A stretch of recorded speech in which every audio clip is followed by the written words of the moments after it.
ओम नमः शिवाय। हर हर महादेव। दोस्तों, एक बुजुर्ग आदमी की मृत्यु हो गई। जमराज उसे लेने आए। बुजुर्ग ने जमराज से पूछा, आप मुझे स्वर्ग ले जाएंगे या नरक? जमराज बोले, दोनों में से कहीं नहीं। तुमने इस जन्म में बहुत ही अच्छे कर्म किए हैं, इसीलिए मैं तुम्हें सीधे भगवान के धाम ले जा रहा हूँ। बुजुर्ग आदमी खुश हो गया और बोला, धन्यवाद, पर मेरी आपसे एक विनती है। मैंने जहाँ धरती पर सबसे स्वर्ग और नर्क के बारे में बहुत सुना है, मैं एक बार इन दोनों जगहों को देखना चाहता हूँ। जमराज बोले, तुमने अच्छे कर्म किए हैं, इसीलिए मैं तुम्हारी यह इच्छा पूरी करता हूँ। चलो, हम स्वर्ग और नर्क के रास्ते से होते हुए प्रभु के धाम चलेंगे। दोनों चल पड़े। सबसे पहले नर्क आया। नर्क में बुजुर्ग आदमी ने जोर जोर से लोगों के रोने की आवाज सुनी। नर्क में सभी लोग दुबले पतले और बीमार दिखाई दे रहे थे। बुजुर्ग आदमी ने वहां एक आदमी से पूछा, यहाँ पर आप सब लोगों की ऐसी हालत क्यों है? वह आदमी बोला, तो और कैसी हालत होगी? मरने के बाद जब से जहाँ आए हैं, हमने एक दिन भी खाना नहीं खाया। भूख से हमारी आत्माएं तड़फ रही है। बुजुर्ग आदमी की नजर एक विशाल पतीले पर पड़ी, जो कि लोगों के कद से करीब 400 फुट ऊंचा होगा। उस पतीले के ऊपर एक विशाल चमचा लटका हुआ था। उस पतीले में से बहुत ही शानदार खुशबू आ रही थी।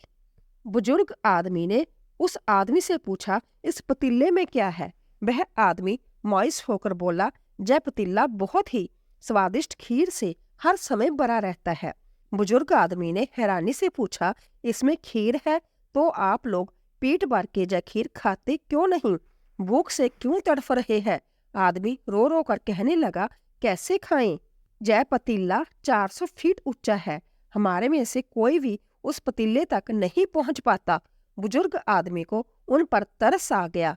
सोचने लगा, बेचारे खीर का पतीला होते हुए भी भूख से बेहाल है। शायद भगवान ने इन्हें जय ही दंड दिया होगा। जमराज बुजुर्ग आदमी से बोले, चलो, हमें देर हो रही है। दोनों चल पड़े। कुछ दूर चलने पर स्वर्ग आया। वहां पर बुजुर्ग आदमी को सबके हंसने खिलखिलाने की आवाज सुनाई दी। सब लोग बहुत खुश दिखाई दे रहे थे। उनको खुश देखकर बुजुर्ग आदमी भी बहुत खुश हुआ। लेकिन वहां स्वर्ग में भी बुजुर्ग आदमी की नजर वैसे ही 400 फुट ऊंचे पतीले पर पड़ी जैसा नर्क में था। उसके ऊपर भी वैसा ही चमचा लटका हुआ था। बुजुर्ग आदमी ने वहां लोगों से पूछा, इस पतीले में क्या है? स्वर्ग के लोग बोले, इसमें बहुत स्वादिष्ट खीर है। बुजुर्ग आदमी हैरान हो गया। उनसे बोला, लेकिन ये पतीला तो 400 फीट ऊंचा है, आप लोग तो वहां तक पहुंच ही नहीं पाते होंगे। उस हिसाब से तो आप लोगों को खाना मिलता ही नहीं होगा। आप लोग भूख से बेहाल होंगे, पर मुझे तो आप सभी इतने खुश लग रहे हो, ऐसा कैसे? लोग बोले, हम तो सभी लोग इस पतीले में से पेट भर के खीर खाते हैं। बुजुर्ग बोला, लेकिन कैसे? पतीला तो बहुत ऊंचा है। लोग बोले, पतीला ऊंचा है तो क्या हुआ? जहाँ पर कितने सारे पेड़ हैं, ईश्वर ने ये पेड़ पौधे, नदी, झरने हम मनुष्य के उपयोग के लिए तो बनाई है। हमने इन पेड़ों की लकड़ी ली, उसको काटा, फिर लकड़ियों के टुकड़ों को जोड़ के विशाल सीढ़ी का निर्माण किया। उस लकड़ी की सीढ़ी के सहारे हम पतीले तक पहुंचते हैं और सब मिलकर खीर का आनंद लेते हैं। बुजुर्ग आदमी जमराज की तरफ देखने लगा। जमराज मुस्कुराए और बोले, ईश्वर ने स्वर्ग और नरक मनुष्य के हाथों में ही सौंप रखा है। चाहे तो अपने लिए नरक बना ले, चाहे तो अपने लिए स्वर्ग। प्रभु ने सबको एक समान हालातों में डाला है। उसके लिए उसके सभी बच्चे एक समान है। वो किसी से भेदभाव नहीं करते। वहां नरक में भी पेड़ पौधे सब थे, पर वो लोग खुद ही आलसी है। उन्हें खीर हाथ में चाहिए थी।